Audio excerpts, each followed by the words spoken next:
종교개혁이 일어난 이제 500년이 이제 되는 해죠. 그리고 10월 31일에 이제 종교개혁이 실제로 일어났습니다.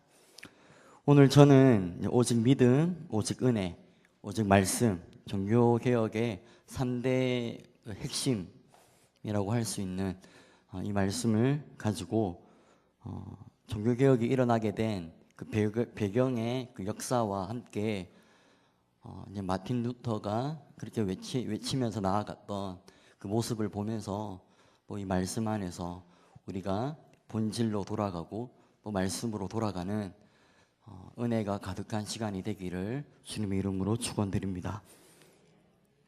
우리가 살아가는 시대는 이제 머지않아서 4차 산업 이제 혁명이 시작되는 그 시점에 있습니다.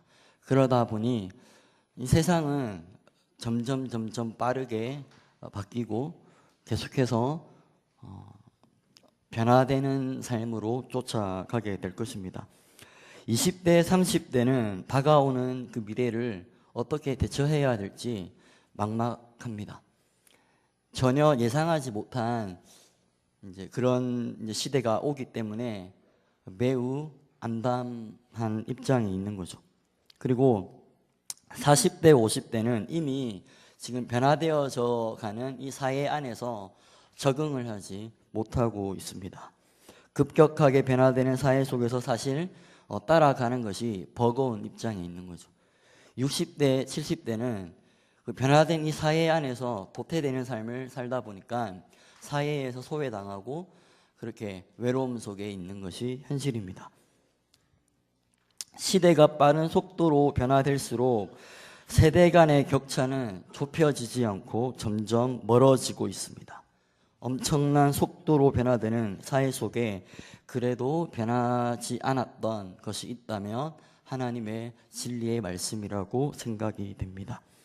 고대, 중세, 근대, 현대 시대에 들어와서 1차, 2차, 3차, 이 4차 산업 시대가 오면서 하나님의 그 진리의 말씀은 변함없이 그 하나님의 섭리 가운데 지켜져 왔습니다. 이것이 바로 우리에게 주어진 하나님의 엄청난 은혜입니다. 그동안 마귀들이 이 하나님의 그 진리의 말씀을 왜곡하고 이 말씀을 없애기 위하여서 엄청난 애를 썼습니다. 그럼에도 불구하고 이 말씀은 오늘날 우리에게 66권 정경으로 그대로 전해지고 있습니다. 이것이 얼마나 큰 은혜입니까? 진리를 무너뜨리려고 하는 마귀의 공격은 아담에서부터 시작되고 예수님 시대에도 12사도가 있었던 그 시대에도 12사도가 죽고 이제 사도 교부 시대 그때에도 그리고 오늘날 우리가 살아가는 이 현재 이 시대에서도 이 진리의 말씀을 왜곡하고자 하는 이단들의 공격이 있습니다. 대표적인 이단이 영지주의라고 할 수 있죠. 그리고 또 마르시온도 있습니다. 마르시온은 신약의 하나님은 사랑인데 구약의 하나님은 너무 무섭다. 구약의 하나님은 너무 엄하시다. 그렇게 이제 주장을 하면서 구약의 이 성경 자체를 부정하는 것입니다. 그리고 율법이 많이 나오는 바울 서신 또한 부정을 하는 것입니다.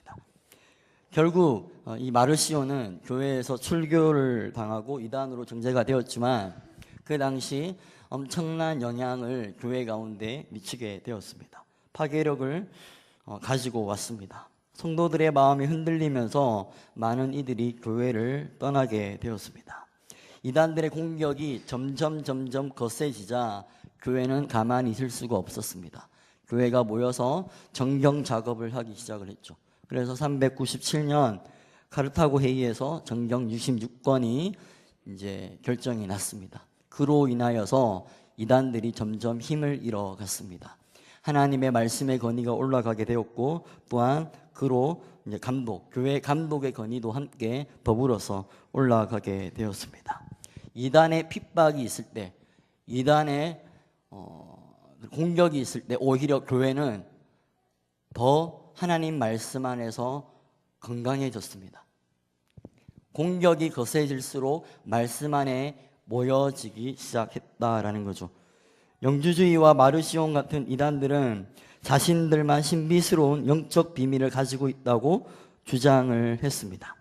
그러나 이제 이 말씀이 이제 정경이 되면서 이 말씀 때문에 그들의 힘이 사라졌고, 그러면서 또한 이제 교회의 모든 감독들이 베드로의 후계자라고 선포를 하기 시작했습니다.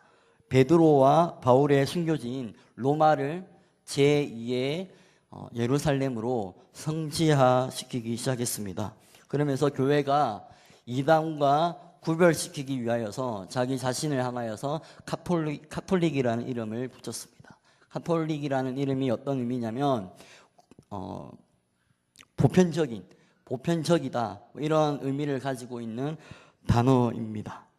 그러나 이 카톨릭이라는 단어가 베드로라는 한 사람의 사도와 그의 후계자라고 주장하는 로마 감독들에게 좁혀지기 시작했습니다. 로마 가톨릭 교회가 탄생하게 되었고, 원래 그 사도의 순수성을 점점 잃어버려 가기 시작을 했습니다. 교회가 정치화되고 교회는 점점 세속화되기 시작을 했습니다. 초대교회 네로 핍박 때에 그 엄청난 핍박이 있었음에도 불구하고 교회는 하나님의 말씀, 오직 믿음, 오직 은혜, 오직 말씀, 이 신앙을 붙들고 순교의 정신으로 살아갔습니다.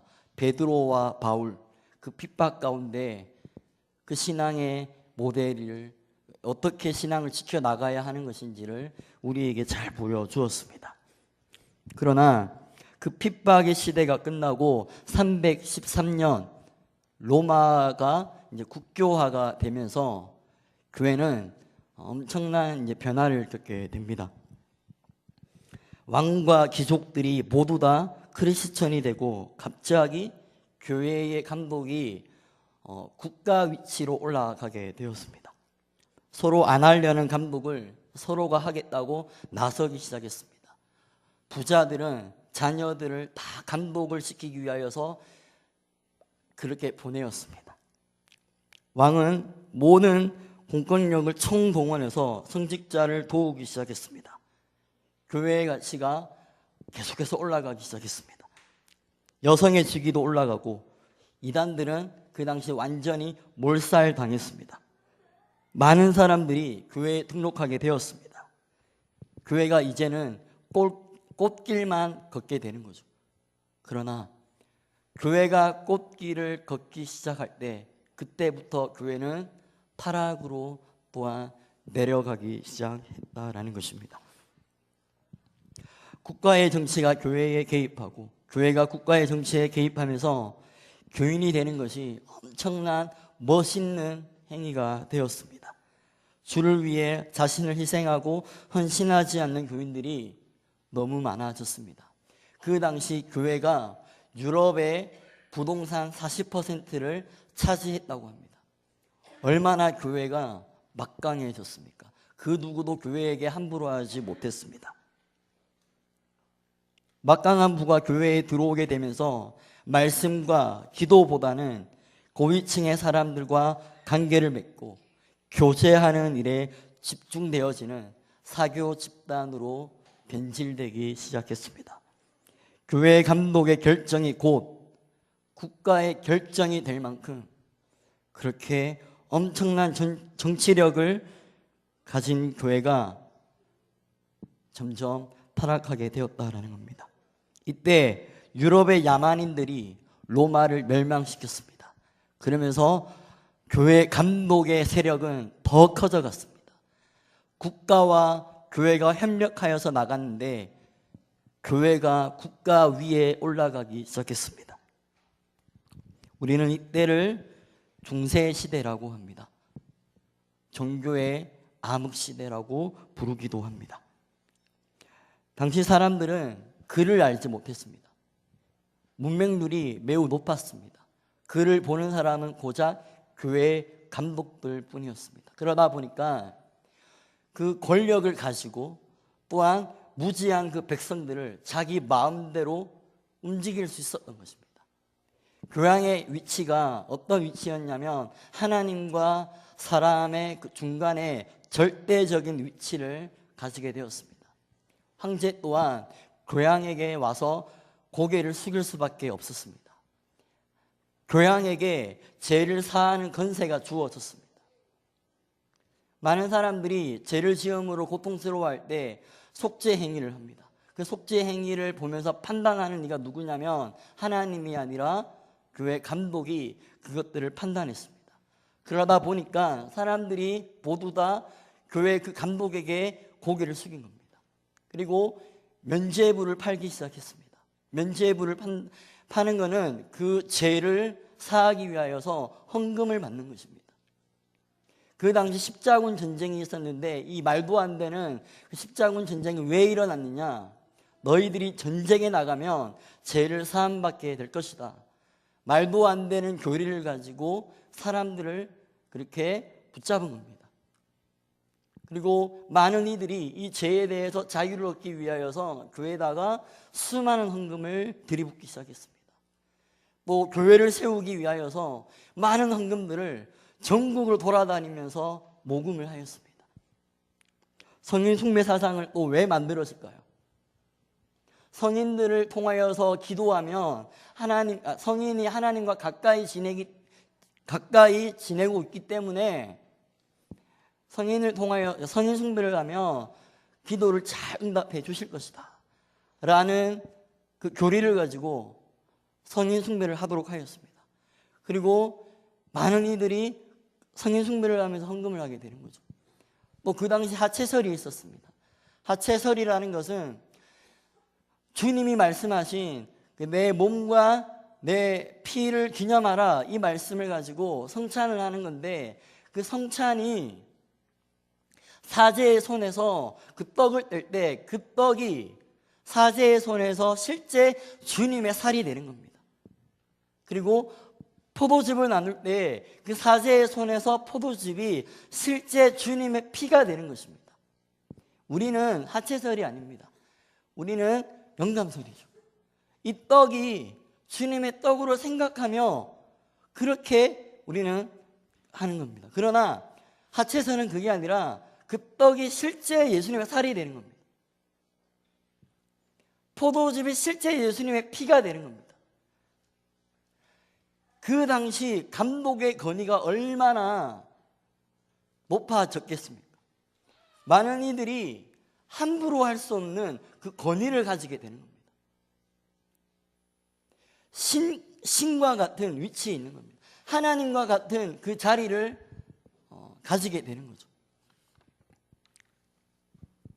교회의 막강한 권력과 부를 소유함이 타락의 시작이 되었습니다. 이 타락을 막을 리가 아무도 없었습니다. 교회가 이처럼 거대한 권력을 가지고 타락할 때 옆에서 개혁을 말하는 목소리가 없었을까요? 있었습니다. 그러나 그 거대한 세력 앞에 모두가 다 하영당했습니다. 얀 후스, 존 위클리프 이 모든 사람들이 개혁을 외쳤습니다. 그럼에도 아무 소리 없이 그 거대한 세력 앞에 아무 힘도 못 쓰고 모두가 다 하영을 당했습니다. 저와 여러분은 급격하게 변화되는 이 시대에 어떻게 진리를 보수하고 지켜나가고 계십니까? 이제는 TV 광고, 신문, 책이 아니라 스마트폰 하나만 있으면 전 세계의 모든 정보를 한눈에 볼 수 있습니다. 그리고 그 정보는 엄청나게 발전하고 있습니다. 한 사람이 스마트폰으로 얻는 정보가 5년 전에 비해서 50배가량이 늘었다라고 합니다. 그리고 스마트폰을 사용하는 인구가 전 세계의 90%가 이 스마트폰을 사용한다고 합니다.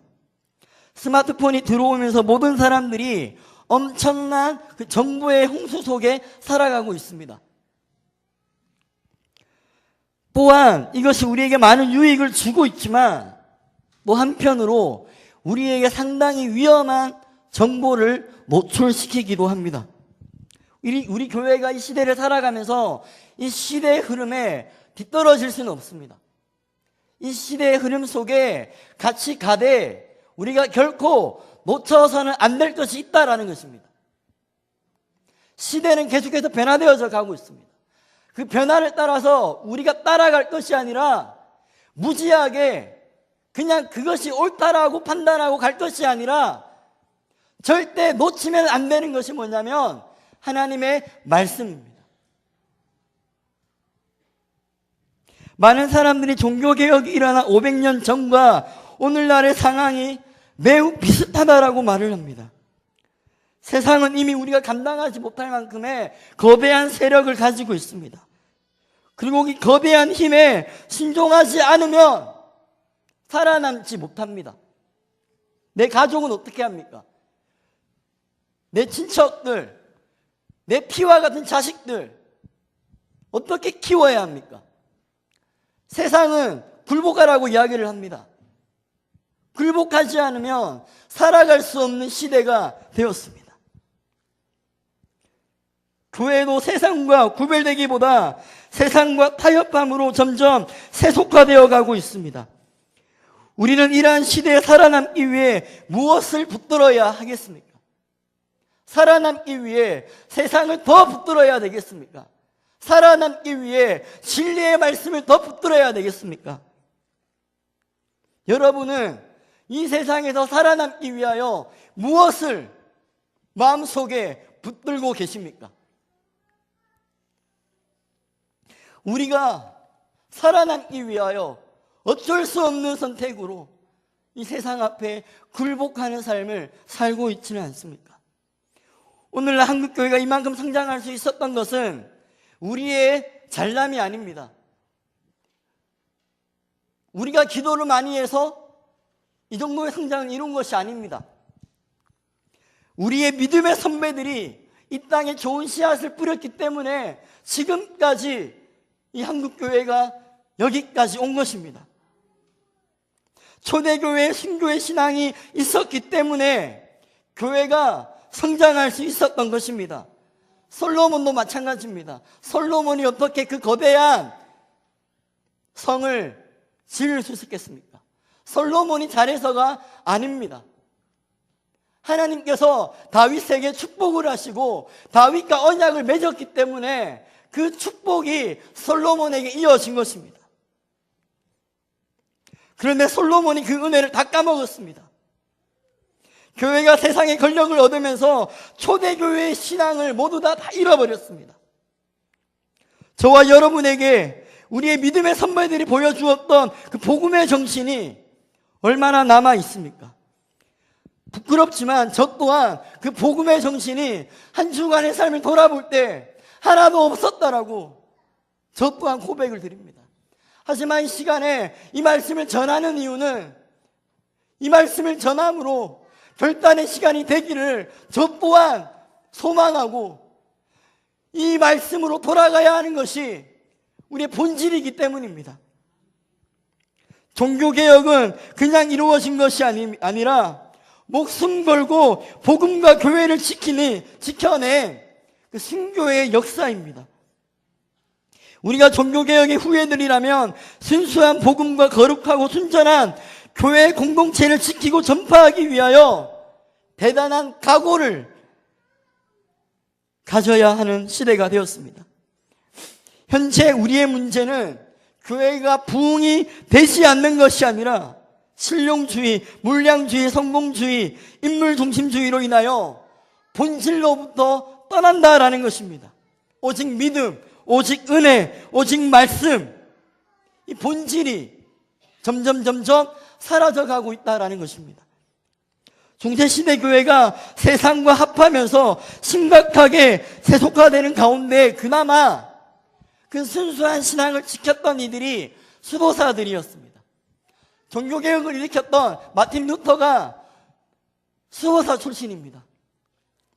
루터는 수도사 생활을 하면서 자신의 죄를 두고 심각하게 고민을 했습니다.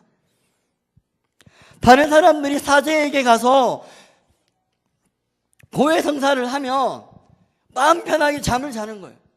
그러나 마틴 루터는 고해 성사를 했음에도 불구하고 마음 편하게 발 뻗고 잠을 자지 못했습니다. 내가 정말 죄의 용서를 받았는가 고민하기 시작했습니다. 계속해서 고해 성사를 하게 되니까 사제들이 루터에게 이런 말을 합니다.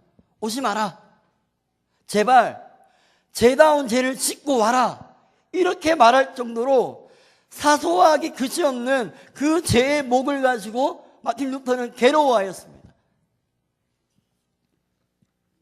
새로운 돌파구를 찾기 위하여서 이 마틴 루터가 로마로 여행을 떠나기 시작했습니다. 성지 순례를 떠났던 것입니다. 그런데 그 로마의 교회가 타락함을 그 자리에서 목격하게 된 것입니다. 큰 시험에 빠졌습니다. 스승과 대화를 하면서 스승이 마틴 루터에게 성경을 연구하라고 권유를 합니다. 성경을 연구하기 시작하였고 그 나이 30에 교수가 되었습니다. 계속해서 성경을 연구하는 가운데 로마서 1장 17절 우리가 읽은 이 말씀에 큰 감동을 받게 되었습니다. 우리 함께 로마서 1장 17절의 말씀을 다시 한 번 더 읽어보기를 원합니다. 시작. 복음에는 하나님의 의가 나타나서 믿음으로 믿음에 이르게 하나니 기록된 바 오직 의인은 믿음으로 말미암아 살리라 함과 같으니라. 아멘. 로만 카톨릭의 교리는 믿음, 선행, 그리고 구원입니다. 그러나 루터는 이 말씀 앞에 꼬꾸라지고 이 말씀을 외치기 시작했습니다. 구원은 오직 믿음으로 말미암는 것이다. 오직 그리스도를 믿음으로 말미암아 우리가 구원받게 되는 것이다 라고 외치기 시작했고, 이 주장은 그 거대한 교양 앞에, 거대한 세력 앞에 반박하는 것입니다. 정면으로 도전하는 것입니다. 천년의 역사, 중세교회 그 암흑시대가 뿌리 깊게 있었는데 그 거대한 세력 앞에 저항하기 시작했던 것입니다. 그리고 그는 1517년 10월 31일 면죄부 판매 허위에 대한 것을 95개 논제를 통하여서 비텐베르크 성당 그 정문에 붙였습니다. 이때 루터의 나이가 35입니다. 95개의 논제를 제가 정리해서 요약을 하면 이러한 내용입니다. 교양은 어떤 죄든지 사할 능력이 없다. 하나님께서 죄를 사하셨다는 것을 선언하거나 시인할 수 있을 뿐이다. 그러므로 교회의 면죄로서 인간의 죄는 없어지지 않는다. 모든 형벌로부터 인간이 해방되며 구원받을 수 있다고 선전하는 모든 면죄부 신학은 잘못된 것이다. 교회의 참된 보안은 구원에 대한 복음의 메시지이지 그리스도나 성인의 선행이 아니다. 교양은 연옥에서 영혼들을 모아줄 힘이 없으며 그런 힘이 있다고 해도 사랑으로 공짜로 베풀어야 한다. 교양은 베드로 성당을 팔아서라도 가난한 사람들을 구제해야 한다. 이러한 내용입니다. 95개 논제를 붙였는데 이것이 아무렇지도 않은 것 같지만 엄청난 파급 효과를 일으키기 시작했습니다. 그 전에 루터와 같은 사람이 있었습니다. 모두가 다 해형당했습니다. 그러나 이 마틴 루터가 그것을 붙이고 나서 하나님의 섭리가 있었습니다. 하나님의 기적적인 섭리, 하나님의 인도하심으로 말미암아 이 95개 논제는 유럽 전역에 퍼져가기 시작했습니다. 이게 왜 가능했느냐? 그 당시 부패한 로마 세력, 로마 가톨릭 교양의 그 세력 앞에 불만들을 모두가 다 품고 있었는데 95개 논제를 붙이니까 신학적 내용이 바탕이 되는 겁니다. 그리고 구텐베르크의 인쇄기가 발전이 되면서 예전에는 책 한 권 만들 때 2달, 3달 걸리는 이것들이 인쇄기를 통하여서 하루에 500부씩 쭉쭉쭉쭉 뻗어가기 시작한 겁니다. 모든 유럽 전역에 퍼져가기 시작하면서 이 글을 읽고 사람들이 일어나기 시작했습니다. 오늘날 카톡이나 페이스북 이런 SNS 활동이 그 시대에 일어나게 된 것입니다. 루터의 종교개혁은 루터의 힘으로 된 것이 아닙니다. 하나님의 역사였습니다. 하나님이 이 땅을 사랑하심으로, 이 백성을 향한 하나님의 궁휼하심으로 루터를 통하여서 그 종교개혁을 일으킨 것입니다. 루터가 가톨릭 신학자들과 계속해서 논쟁을 합니다. 논쟁을 하는데 이상하게 잘못된 방향으로 가는 거예요. 교양은 논쟁을 통하여서 루터를 하형시키고 루터를 죽이려고 하였습니다. 그런데 논쟁이 계속될수록 이상하게 그 유명하지 않았던 루터가, 시골의 수도사였던 루터가 점점 유명해지기 시작했습니다. 큰일 났다 싶어서 교양이 루터를 부릅니다. 지금까지 주장했던 것을 모두 다 철회하라. 그러면 출교시키지는 않겠다라고 합니다. 그러자 나에게 하루만 시간을 주십시오. 하루가 지나서 루터가 대답을 합니다. 나의 양심은 하나님의 말씀에 사로잡힌 바 되었다. 나는 나의 주장을 철회할 수도 없으며 철회하지도 않겠다. 하나님이여 나를 도우소서. 교양은 루터의 말을 듣고 하형시켜라 라고 선포를 하였습니다. 그러나 그게 교양의 뜻대로 되지 않았습니다. 왜냐하면 루터를 논쟁의 자리로 끌어들이기 위하여서 공개적인 자리에서 하형시키지 않겠다라고 말하고 루터를 논쟁의 자리로 불렀기 때문이죠.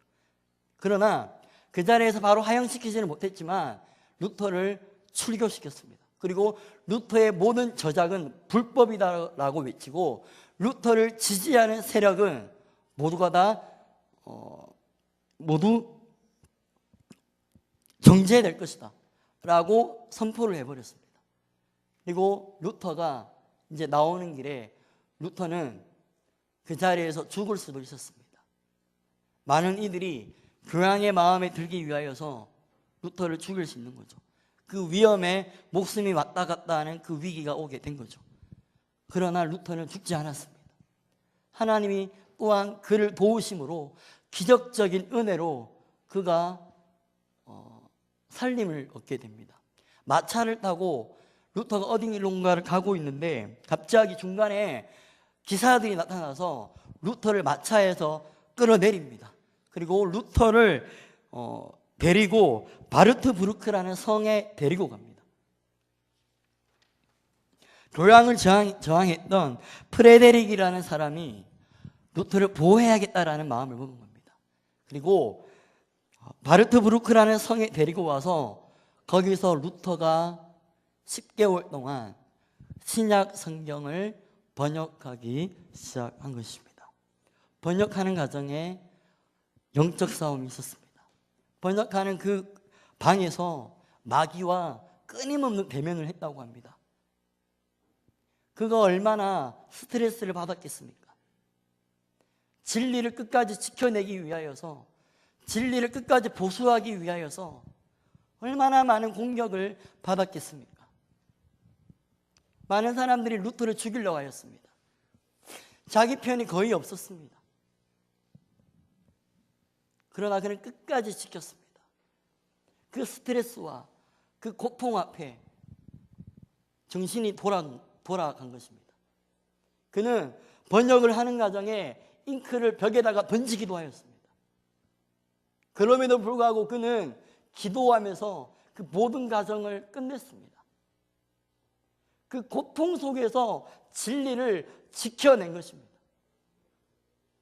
그리고 그는 그 안에서 찬송가를 지었습니다. 내 주는 강한 성이요.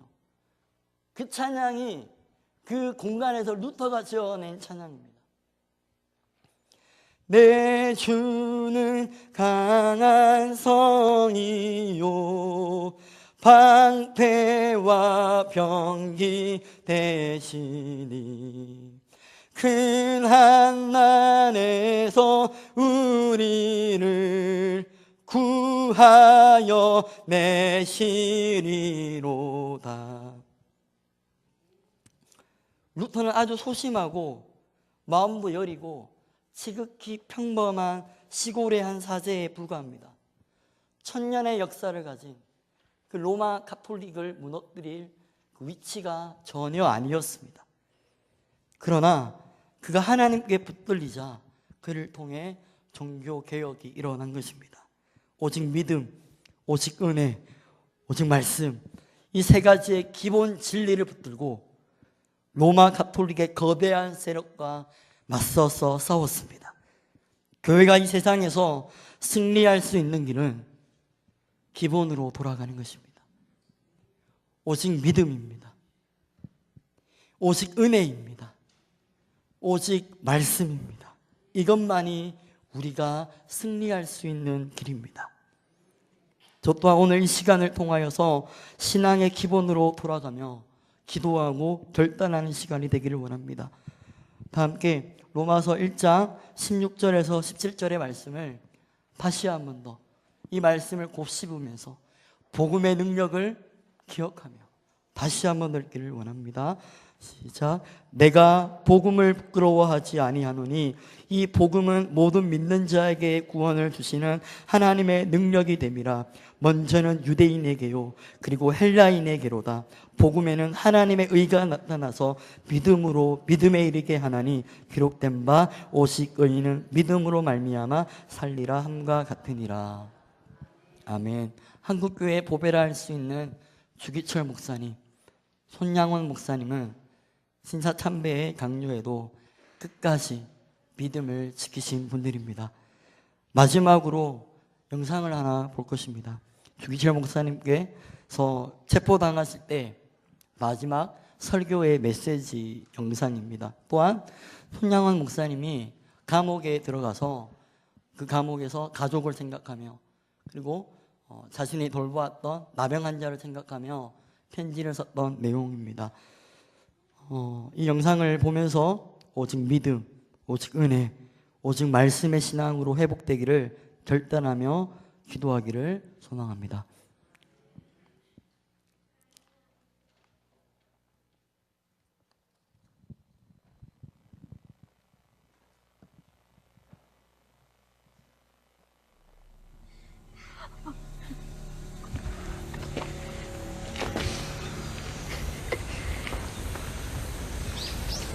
주님을 위하여 오는 십자가를 내가 외면했다가 이 다음 주님이 너는 내 이름과 평안과 즐거움을 다 받아 누리고 고난의 자는 어찌하고 왔느냐고 물으시면 내가 무슨 말로 대답을 하겠습니까?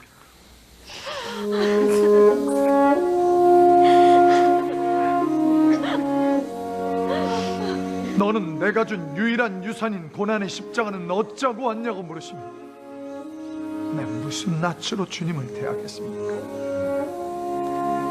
처음에는 우리가 십자가를 지지만 나중에는 주님의 십자가가 우리를 집니다. 내 주의 십자가만 바라보고 나아갑시다. 그리고 가.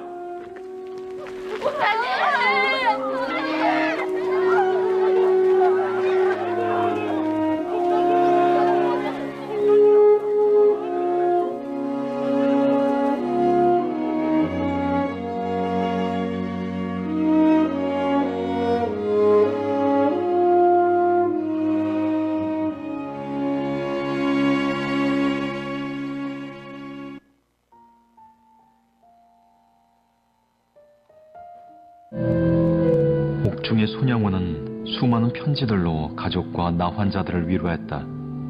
그것은 신뢰와 사랑의 연대였다.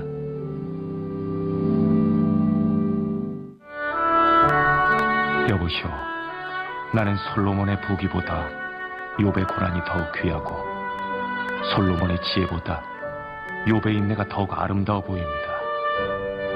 당신은 나를 위해 조금 더 염려치 마시오. 한 덩어리의 주먹밥, 한 잔의 소금 국물 맛이야말로 신선의 요리요 천사의 떡맛이외다. 얼마나 고생들 하십니까? 밤이 지나면 낮이 오는 법이요. 겨울이 지나면 따뜻한 봄이 오는 것입니다. 어떤 고난이라도 다 자족하게 여깁시다.